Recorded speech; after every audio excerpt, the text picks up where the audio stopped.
But now we are in 2022, and I believe the interest of Kenyans is to have a free, fair, credible election. Political hooliganism is not part of that fairness. What do we do to resolve these sort of chaos and also the profiling that goes with what you see the Raila Odinga team accusing DP Ruto and the side of DP Ruto accusing Raila Odinga? We must begin by condemning violence. We are in the 21st century. We can do our politics without stone throwing, without all forms of violence, any form of violence. Leaders must be at the forefront of condemning violence, because countries that have gone aflame, sometimes it was because of very simple things, not really big things. So leaders must condemn violence. The second thing we need to say, that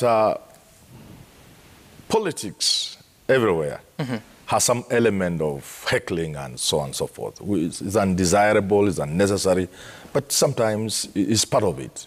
You saw the Trump rallies in 2016.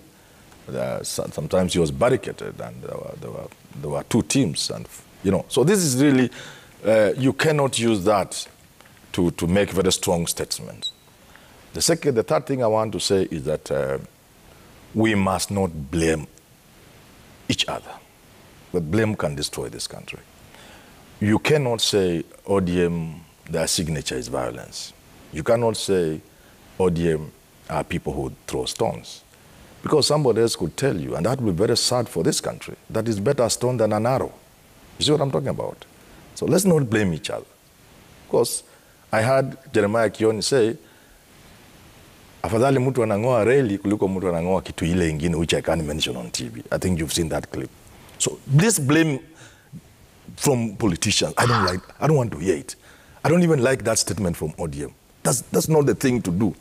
We are in an election year, a highly charged election.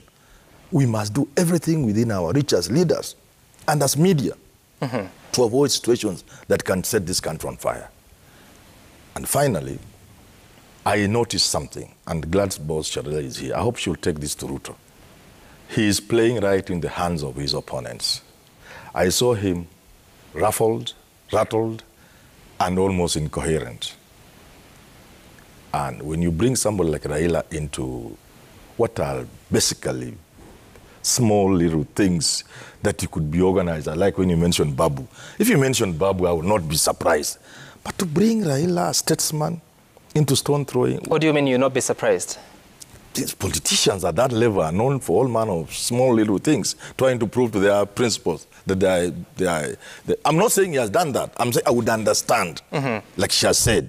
I would understand if somebody like Sudi or anybody else was said to have organized something in Eldoret against Raila.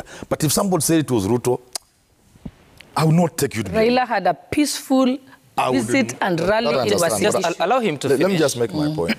In other words, I'm not saying it will be good for a member of parliament to organize violence. But I'm saying it is within my comprehension. I can understand that is possible. But when a leader at the level of William Ruto brings Raila at the level of heckling and throwing stones, it does himself a lot of disservice, the way I'm saying. So we must not blame each other. And a leader like Ruto and Raila should not sink to the level that I saw the deputy president sinking at Jacaranda. It's in his interest I'm saying these things. Because, when you say like that, you charge people. When you charge people, they may want to retaliate. They may want to hit at Raila in some rally. You see what I'm saying? Then something will get out of control. And this is our country, we love it. This Nairobi is the capital of this country. We want peace in this country, in this city, because investors will run away before we get into the elections. They'll take another 2 years to come back. And we are talking about our boys getting jobs, our girls getting jobs. Let us avoid situations where people of the level of William Ruto descend that low to associate somebody like Raila Odinga with heckling. That's unacceptable. I think it's not good. Oh, okay. And horrible.